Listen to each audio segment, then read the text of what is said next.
You ain't nothing but a hound dog, crying all the time. Hi, everybody, once again, and welcome to Ustream.tv. This is David Comatoy.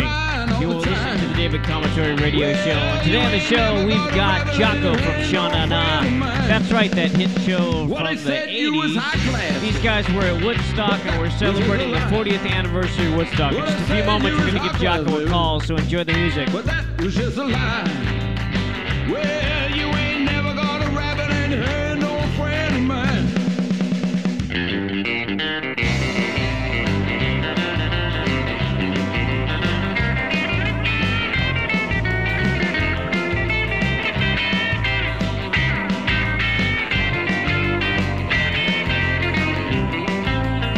Well, I said you was high class, but that was just a lie. Well, I said you was high class. Hi, everybody, once again, good morning or good afternoon if you're on the East Coast. You're listening to the sounds of Sha Na Na. Thank you for joining us on the David Comatoy radio show. In just a few moments, we're going to give Jocko a call. We're going to turn down the music and turn down the music and turn up our feeds in just a few moments. Once again, everybody, thanks for joining us here on the show.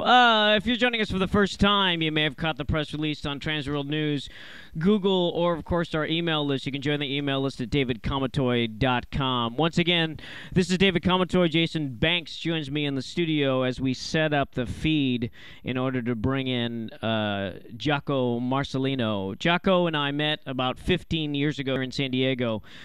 And it was I was working with Harry Waters Jr. at the time, and we were doing a workshop at his kid's school in La Jolla, and basically one of the fathers was Jocko, and that's how it happened. And oddly enough, I realized it was the 40th anniversary of Woodstock, and I just emailed Jocko, and he jumped right on the phone and said, "Yeah, let's do an interview." So we woke up early this morning to usually we do the show at nights on Tuesdays and Thursdays from 4 to 7, but we wanted to just give you a little bit of preview about what's going on. We're still working on the feed. I'm going to bring up, if you're watching online, this is Ustream.tv, and it takes a little bit to put up all the bells and whistles that we like to, so give us a moment. We'll do that.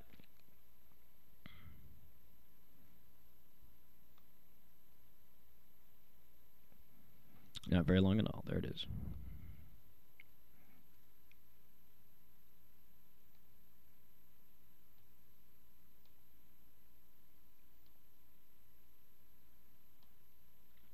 By the way, starting, what is it, tomorrow, 4 to 7, on our show, we have Craig Francis will be joining us from the SBA Loan Store.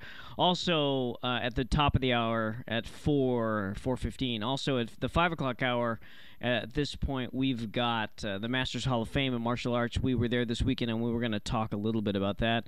And then followed, hopefully, Ed Parker Jr. will join us, which would be kind of cool.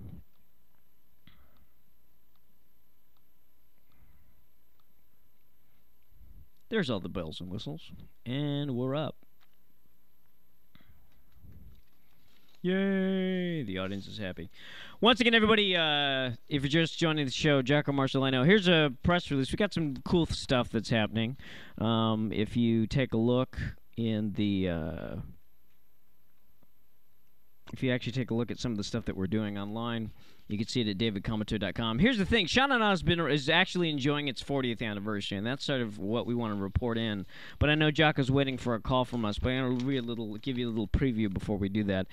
Sha Na Na basically was a 50s, 60s tribute band that started in the late 60s, early 70s. 40 years ago this summer, culture icon Sha Na Na rocked the Woodstock Festival. They actually opened for Jimi Hendrix. We're going to talk to Jocko today about that. Later, Jay Leno, Bruce Springsteen would open for them. They starred in 97-episode TV series, released 18 albums, and they're still going strong. Sha Na Na is a 50s music legends band. They were in Greece, and basically Jocko was, who's going to be on the show, owns the title of actually being in one of the most successful movie musicals, Grease, as well as being in the most successful musical documentary, Woodstock.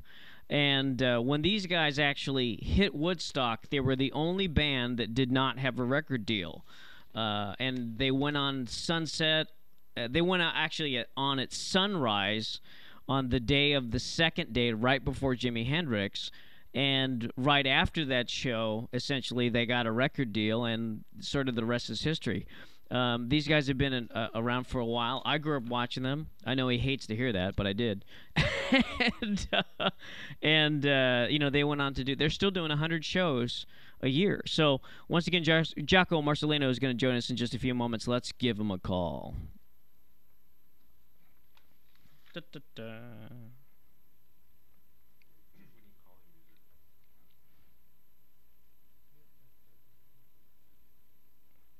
Yeah, the miracle of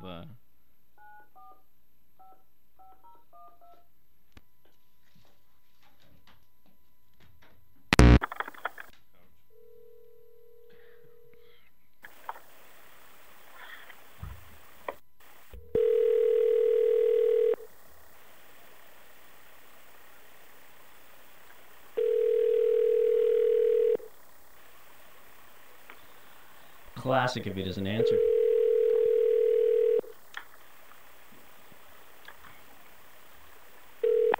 Hello.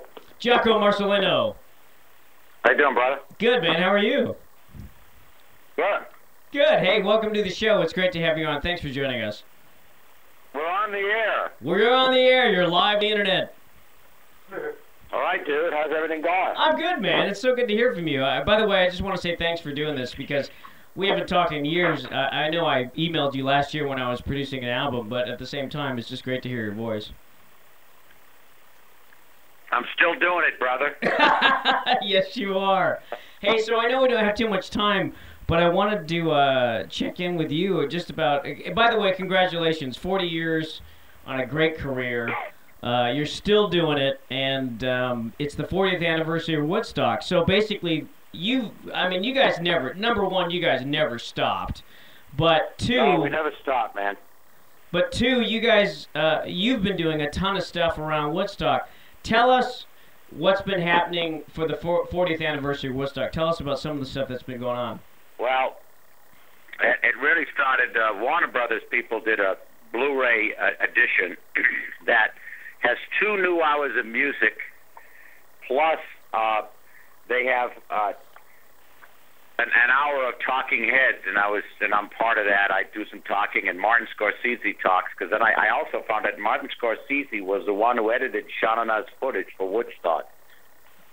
Really? Yes. How's that for an unbelievable honor? And he worked with his longtime editor, really edited the Woodstock footage. Oh, goodness, I'm forgetting her name. But his longtime editor. And it was a very funny thing I heard last night. I was at a VH1 showing of a Barbara Koppel movie that's coming up this weekend called Woodstock Now and Then. And somebody was looking at the film footage as Joe Cocker was singing, and they said, "This is very cruel to show a spastic while he's performing." And they said, "No, that's what Joe does." You know what I mean? That's his performing style. He's not a spastic. But anyway, I digress. We did a lot of stuff. We all came to New York and had a great CD release party and a massive, international press conference. I must have done 50 interviews. But I was the host of the party they had at the Hard Rock here for the Blu-ray, Warner's party. And it was a real treat because I brought Richie Havens on. First the screen was in front of him, playing the old footage, and then there was Richie in front of you. And then I did a set with Tom Constantine from the Grateful Dead and Stu Cook from Creedence Clearwater. Wow, so that's crazy. With a great guitarist and the drummer, and we did a song. We did Jailhouse Rock, and shot on our tune, and of course Elvis. And then we did Susie Q, and we rocked the house. Then the screen came down again, and they were showing Soul Sacrifice by Santana. And Michael Shreves, drumming that solo when he was, 19, 20 years old. Then the screen went up, and Greg Rowley and his band. So there were like 3 original Santanas live in a killer set. They did that Latin influence Santana stuff. And it was Greg Raleigh who was the lead singer on all that early stuff, Black Magic Woman and all that. But they open it, the screen flies up, and Michael Shreves does that solo live. And I want to tell you, he's a much better drummer now, and that probably stands as one of the greatest drum solos in film history. Absolutely. And for those people who don't know, Jocko is the drummer for Sha Na Na. There are 2 remaining original members, correct? Yeah, the good-looking older guys. Right, the good-looking older guys. They get rid of all the ugly guys.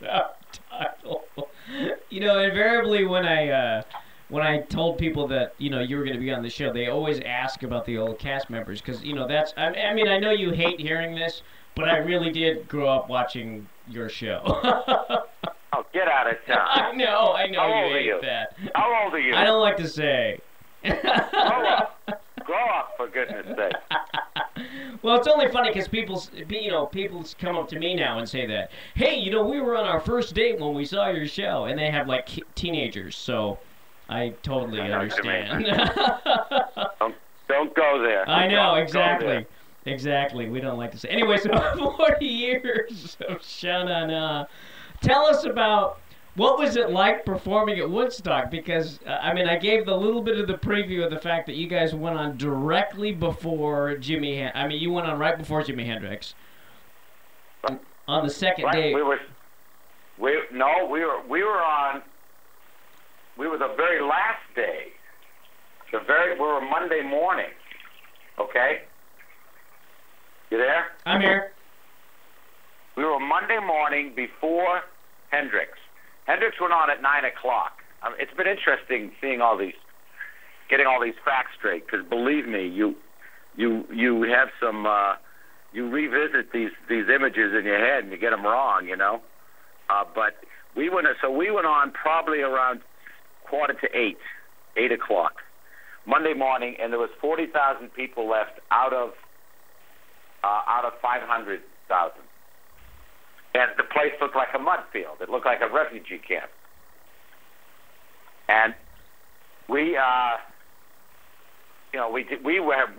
we weren't going to get on. We waited all weekend to get on.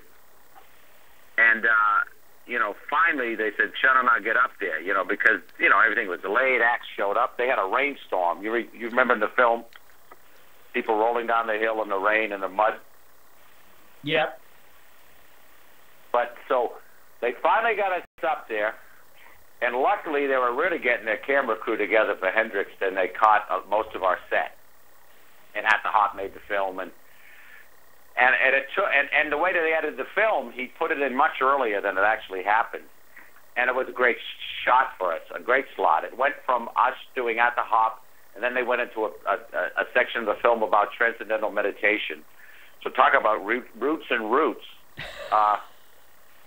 It was very interesting. And then I think for a band that was doing its 8th gig, we were college guys at Columbia, and this was our 8th professional gig, and it took us from nowhere to everywhere with we got a 3-record deal right away, and we were on an international stage in one gig.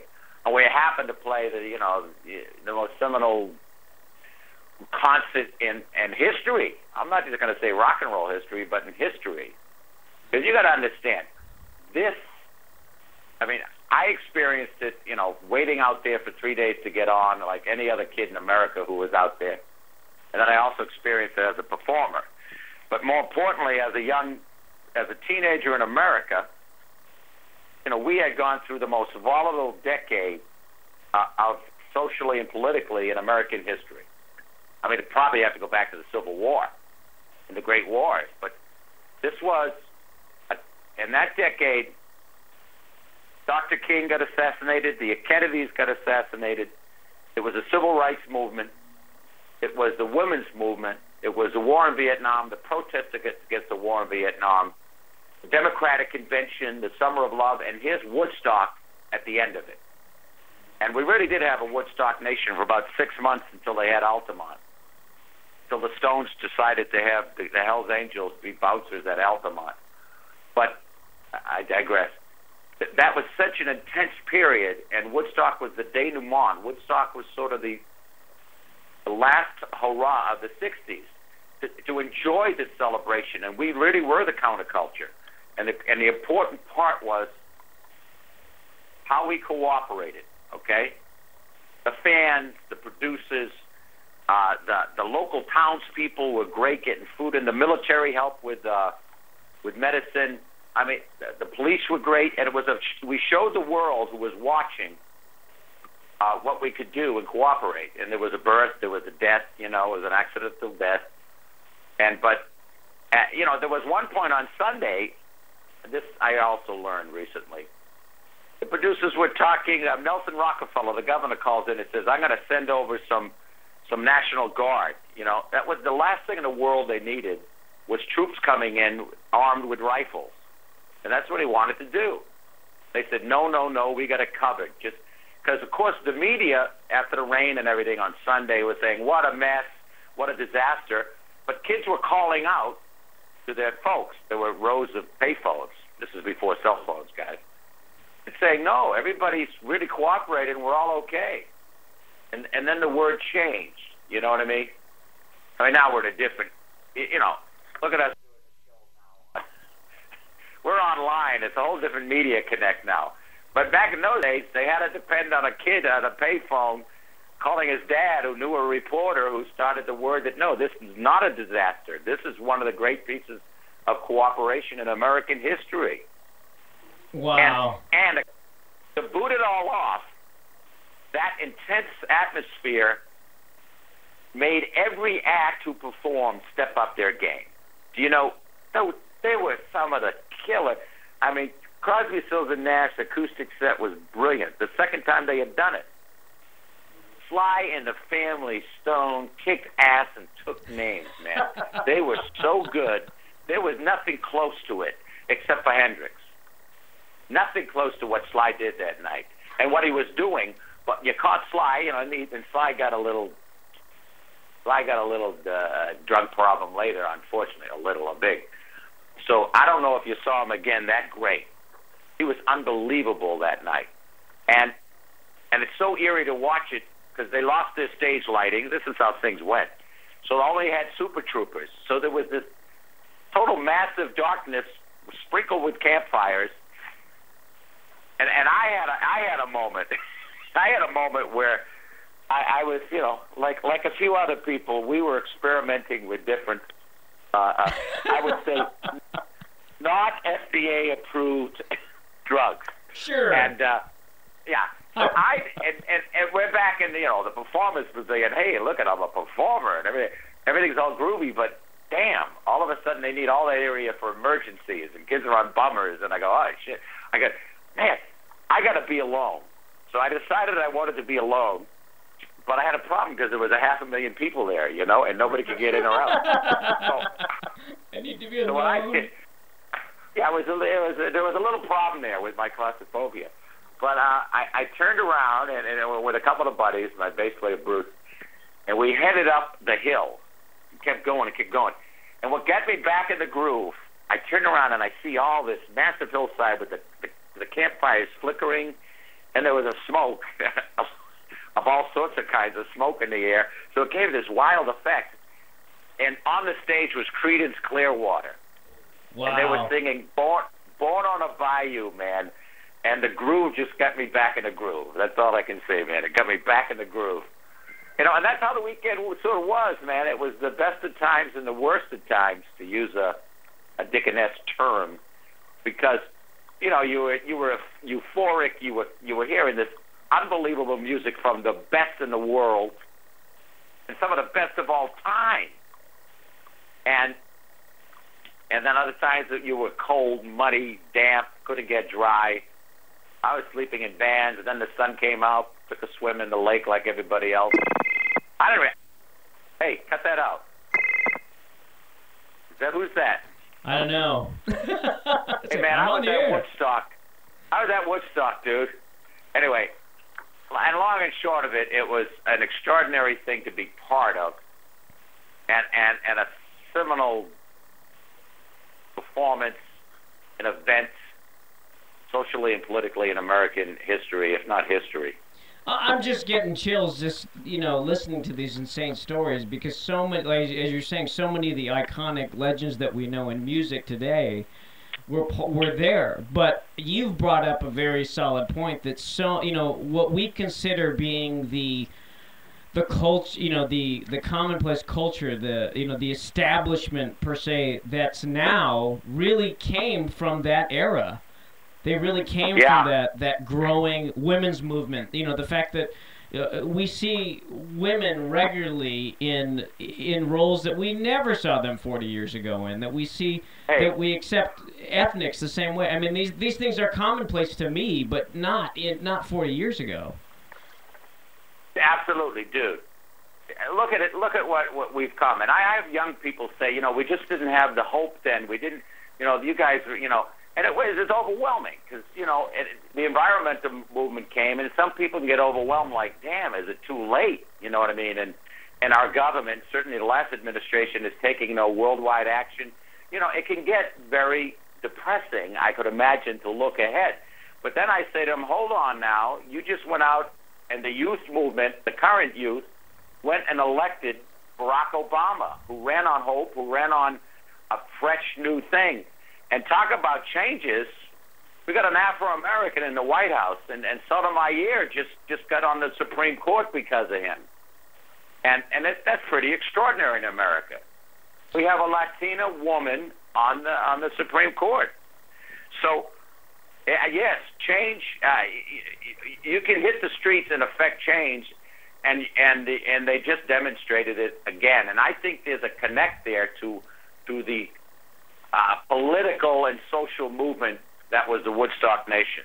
Absolutely. I mean, it's just amazing to me because still people in my neighborhood, people that I grew up with, African American, black people that I grew up with, still, they're still going, yeah, I still can't believe that this is really happening.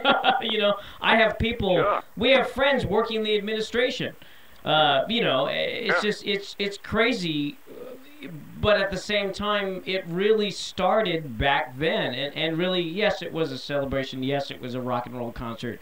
But it was more than that. And I think that's something that you brought up, and I appreciate that because I don't think a lot of people, around the are people getting it now, 40 years later, when you're at these events? I mean, are they representing? You know what? I watch these films, and I'm just learning so much more about some of my own revisionist history around this, because there were two sort of things. There was the reality of being at the concert that weekend, and then when the film came out, it was the reality of what the film meant to the world, because so many people couldn't get there. I hear so many stories. People stop me and say, I was trying to get there, but my mother wouldn't let me, or my car broke down. We turned around. You know what I mean? These people, it was one of the great regrets of their life that they were, within striking distance and didn't go. Wow. But no.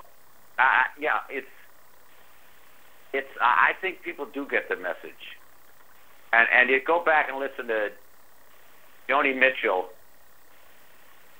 singing the Woodstock song in a very slow, spiritual way. She does it. That was an interesting story. She wrote Woodstock and was supposed to perform. Right? She was supposed to perform at Woodstock. Right.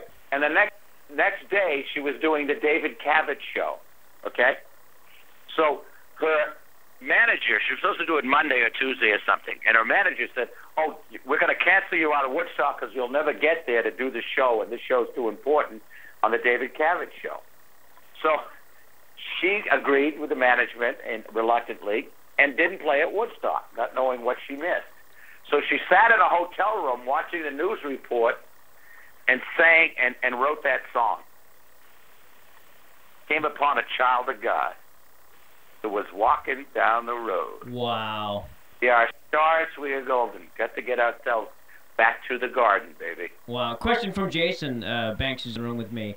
I'm sorry, I don't take questions from Jason. I'm sorry, Jason. Wow. It's Wednesday? No. No, go ahead, man. I'm sorry. Did you? See, I usually like to bust David's stuff, but Right. I'll save it for him. What's up, man? Did you meet what friends that you met at Woodstock, did you create new friends that you actually still know? I mean, what were some of the connections that lasted 40 years from Woodstock, outside of Sha Na Na, of course? Well, you know, there's a camaraderie of people who went there, and you know, like the guys from Creedence Clearwater, and Stu just visited me down in San Diego. And I see Richie, and I saw Richie a couple of months ago, and he said, "Damn, Jocko, we look great, don't we?" And I gave him a big hug. You know what I mean? Like, this is one of the sweetest guys in the world, man. And how important is what he's saying forever and still. And he's enjoying another cycle of this right now. I'm so thrilled for him. He's such a sweet man. You know, and it's that sort of thing. I talk with Joe. I stay in touch with Joe McDonald, and he's one of the political funny guys, man. He is still up against the people and the man. You know what I mean? Right. He lives in Berkeley. You know, my son went to Berkeley, so I have a kinship to that whole area. And he's so funny, man. He's still, why I didn't make it commercially, it was the man. You know? And you gotta love him. I gotta love you, Joe. You're so funny, man. And he's still out there saying, "Give me an F," you know? Give me a U, and he's not spelling fun, believe me. And he's a cool guy. So talk to him. Huh? No, go ahead. No, you stay connected to different guys in different ways. Absolutely. So now, 40 years later, I'm just, and I'm just thinking out loud here, but I'm thinking music to me right now is at a very interesting point because of the internet and because of, I think, because of MP3 players. Essentially, we've now created a generation of people that can enjoy music at any level, meaning that a 12-year-old kid could download all of Sha Na Na's songs, all of Jimi Hendrix songs. I mean, they literally can experience the music of Woodstock and at 13 years old and not have a generational gap issue, whereas back 20, 30 years ago, we were dealing with generation gaps. It was all about generation gaps. It was like, well, this is my music. This is not your music. And now it's like, no, we enjoy everybody's music. Well, and you and I both know as musicians, that's what we did. Back then, you were very heavy into Perry Como. But no, you're absolutely right. You know, there's in this VH1 film that's out this weekend. It's on the History Channel. There's School of Rock. They're called the School of Rock. I think they're out in New England, but very young kids. And he has his best players. And I heard them singing. They do a little bit of My Generation. And these kids are, 10 years old. And they're rocking it. And they sang the Woodstock theme song. I'm actually doing a show with some of them Friday night in Boston. It's called Boston Celebrates Woodstock. And that's the theme of the show. They're taking 4, including some of these School of Rock kids, and 3 other younger bands. I'm the host, and at the end, I do a set, and we all do something together. And so those kids, obviously, none of them were at Woodstock, but they all know about it, and they all know about the acts who were there. So it should be very interesting. That's great. I mean, that's just cool. It's amazing to see the change. I mean, it's really, truly amazing to see the change and where we've come and where we're going. So I guess that's the way to do it. Now, what's Sha Na doing right now? It's 40 years of Sha Na Na, and you guys are putting out a new CD. Yeah, we got a CD. It just dropped. It's our 40th anniversary, obviously. And it's a great collector's edition. I produced it, and I gathered tracks that obviously we own from things that we did sang at Woodstock. We covered some songs there. We covered Screaming Scott co-wrote Sandy that Travolta sang in the movie Grease. And things we do on the road, things we do in our TV show. So we were so lucky not to just be in Woodstock, the greatest documentary ever. We were in the greatest musical ever, I think, is Grease. And then we had our own TV show. So we're sort of the strange animal that doesn't just depend on records. And we celebrate all these in a great collection. ShaNaNa.com. You can get it on Amazon and all that. But check it out, the Sha Na Na 40th Anniversary Collector's Edition. And it was interesting. I had to put together a 12-page booklet of 40 years, and it was a challenge, and it was a lot of fun. And I think we have some good stuff in there. So check it out if you're. Yeah. Check it out if you're at shanana.com. It's the 40th anniversary collector's edition, and it's got 20 tracks. It's got a 12-page booklet. I'm looking at some of the images that you sent me online, and they're very cool. I mean, some of these bring back great memories. And the band itself is very unique. It like you said, it really sits outside the norm of what you would consider an act or a band, because you guys were a tribute band that got your own television show that were involved with the Greatest Movie musical.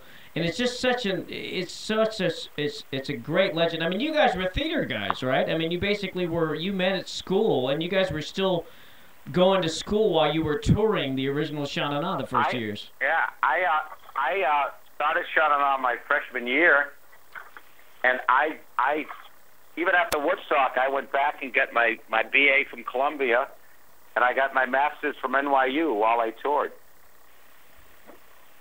Isn't that crazy? That's crazy. I mean, it's just funny, but it also boasts to the fact that, you guys weren't fooling around. I mean, you were the real deal. And in reference, one of the things that you said to me that was very interesting, and I still remember this conversation that we had about, performing classic rock and roll. And you said to me very directly, the key is we embrace the genre, and we do the genre exactly the way it should be done. We don't digress. You don't go, let's do a jazz version of At the Hop. I mean, you really, you go straight forward with it. Not, and yeah. I think that's interesting. Take those songs, the way we approach it is they don't need to be fixed. And there's sort of an iconographic sound that goes into everybody's ears and what they know. And, this is way before stereo. So, on some records, the snare drum could be so much louder than anything else, so you sort of almost have to dynamically play it that way. And these songs do not need improvement. It was a real education right from the beginning to strip down and to play straight ahead primitively. And it wasn't, maybe there was some campiness to start, and then it all went away into a very real, roots journey. And we all became better players for it. And a lot of people who used to, look down on the music, suddenly, when they went to try to play it, really changed their attitude. Well, because especially since you guys were... right feel for the right music. Yeah. Especially since you guys were performing, again, yeah, as you were saying, it's simple, but it's hard to keep that groove. And then to realize that they did it, when they recorded these things, they did it live. Into a mono recording, which means that they had to groove at the same time with no retakes. Now, I mean, right now we're recording the show on frickin' Pro Tools. I mean, that was... No kidding. Now you can have a bazillion tracks. No, if something was too loud, they'd say, move down the hall, buddy. You know what I mean? There was none of this, I got to tell you, it's in the booklet on on that CD, the 40th anniversary. I tell my James Brown story, my drummer story. We pre-recorded, before he got to L.A., we pre-recorded his song, which is Polydor hit at the time was It's Too Funky in There. So the day before, we cut the track, and then I had the band guys sing the backgrounds because they're a little more soulful. Too funky, funky and hell, funky, funky. It's one of Jane's good jams. So literally, we're sitting on the edge of the stage the next morning, and James Brown hears the track for the first time, and we're about to put it on camera. So, which is a little bit, I was surprised he didn't get it sent to him. But James, here we go. And so James Brown listens to the track, and he's sort of quiet, he's sort of grooving. Then when it ends, he goes, who's the drummer? And I went, I'm thinking, oh, shit, oh, man, what, he doesn't like it or something? And I raised my hand and say, I am Mr. Brown. And he goes, brother. He said, brother. And he put out 5, and he wanted 5 on it. He wanted a handful on the drum track. So for me, that the Godfather of Soul liked my drumming on his track and gave me an individual high five on it was like the ultimate for me being a drummer. Wow. No, the Godfather of Soul, baby. That is a cool story. That is a very cool story. Hey, Dave to me is up there. My top guys, is Jimi Hendrix, James Brown. He's up there at the top. You got Beatles, maybe Elvis, but I tell you, man, James is right up there in the top 2 or 3 of artists who are important to the music scene. Forget all the rap guys. They got to look back at James. All the R&B, man, even the disco stuff. You got to look back and look at James Brown, man. He was one of the creators of it all. So we've been. I got to throw Little Richard in the top 5 too. When we were talking about, we actually had this a very interesting conversation with. I spent it's sort of oddly related to back in that day, but I literally ended up meeting Grandmaster Jim Kelly, who was in Enter the Dragon, and because of that, I ended up this weekend at this martial arts induction ceremony with 120 of the greatest martial artists in America. Sure. But it was the same thing. We were reminiscing about that time when, ethnic stereotypes, Chinese people practicing martial arts with black people, practicing with white people. People had real issues. It wasn't as accepted as it was now. But one of the things that they brought up was the same thing that you did. We were talking about the music industry, and we're saying, what's it like to listen to some of these tracks now? Because it is some of the stuff that gets out, honestly, is a guy with a computer. And not massively tracks of programming. We're talking about some very loose stuff in comparison to the amount of musicianship and playability that happened back then. What's it like? Because now we got literally a bit of everything. We have everything from stuff that's incredibly musically talented to stuff, again, that's a guy with a computer. So I just want to get your spin on that, because you come from a different era, but at the same time you were doing tribute stuff, and we talked about how difficult that was. You know what? I still listen to roots music, and I don't follow any scene. Contemporary scene that closely. I am involved with the acts I really like now are like I think the White Stripes are brilliant, and they're pretty. It's a pretty lean music they do. Yeah. Sometimes just 2 of them, and he's unbelievable. That guitarist. He's one of the. He gets close to the, not too Jimmy, but he's up there with Clapton and Hendrix, at least in the top 10. He's a monster. And I'm a huge fan of the Foo Fighters. I think they've taken over as the best hard rock thing there is. And also I'm biased because I know him pretty well, Dave Grohl. My niece married Dave Grohl about 5 years ago. Oh. So he's my nephew-in-law, or whatever he is. Right. I'm very impressed with what he does. He's a monster entertainer, great singer, man. He screams his brains out and never loses his voice. And he rocks, man. And it's interesting. He plays mostly rhythm. And to have one of the greatest drummers in rock and roll history playing rhythm guitar, they are a tight rhythm section, man. It's super tight. But but I listen to Diana Krall. I listen to all sorts of stuff. And I'll go back and listen to the old school, man. Very cool. Okay, so it's the 40th anniversary of Woodstock. Jocko is on the road right now. You've got the 40th anniversary of Sha Na Na, and really Woodstock was the launching pad for the band. The CD is available. Just go to shanana.com and you'll find this great. There's 20 tracks. There's a 12-page booklet, a lot of memories. Talk to us a little bit about what's next for the band and for you, because you're performing here in Southern California with Jocko and the Rockets. The Sha Na Na is on tour. What's happening with you right now? Sha Na Na is to play out, another probably dozen shows this year, whatever it is. We're doing an interesting thing in Seattle with the Seattle Symphony, and we get backed by the symphony with Marvin Hamlish as the conductor. We have charged for 75 pieces behind us of over 20 songs. And I want to tell you, that's a trip. to have that full orchestra behind you. That's crazy. Extraordinary. And you It's an wrote every extraordinary single evening. page, right? Somebody did. I'm kidding. Some copyists did. But no, we have charts, and I tell you, it's a great evening. We've probably done it 20 times already, all over. We do it in Philly, Peter Nero, but we're trying to get it up with the San Diego Symphony. But you know, but otherwise, hey man, I'm getting ready to celebrate the 50th. I'm gonna start now. Good. And we're right there with you. Okay, dude. Further on up the road, brother.